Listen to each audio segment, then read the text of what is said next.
Foundation, really important. Why?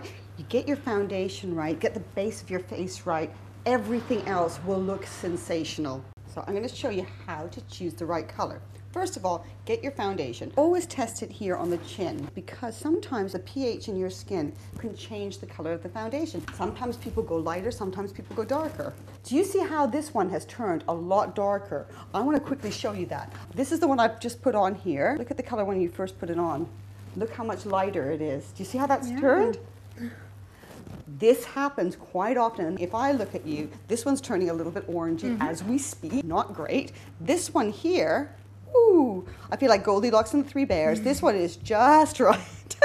So look at that. Yeah. You can't see that. You would not know that you had it on, and that's the whole thing. You shouldn't know that you're wearing foundation. So I'm going to wipe that off, and then I'm going to use a foundation brush to apply it. Now, the reason why I'm using a brush instead of a sponge, brushes put on a nice light layer of foundation. It looks like you've been airbrushed. Sponges tend to really put on a heavy foundation, and it can be very wasteful. But the other thing I really don't like about sponges is most people don't clean their sponges properly, so there's residue bacteria growing on there, and people can become allergic to their foundation when they're actually not. It's their sponge that they're allergic to. So I'm going to start in the center of your face. I always put foundation on before the concealer, because then you can put the concealer exactly where you need it. So that will follow in just a sec.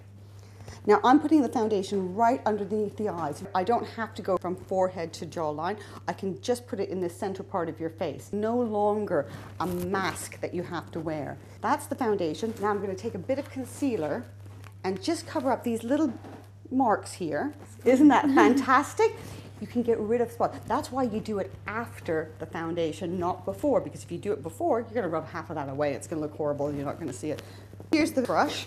Here's the foundation. I'll put a little squirt on your hand. Now, why don't you try following this at home? If you don't have a foundation brush, then by all means use your fingers. There's no such thing as Photoshop in real life, so you want to be perfect, picture perfect, and this is the way you can get that. And if you're loving it, please subscribe, or if you've got any comments, put down your comments. Try a little bit of the concealer just on the little, underneath the eyes a little bit, yeah. And look at that. Magic. Isn't that good? Now I'm going to take a tiny little bit more because you've got a little red blotch there, but I'm going to just cover that up. And look at that. If you want to look picture perfect for your big events, or even every day, follow these steps and you will look fabulous.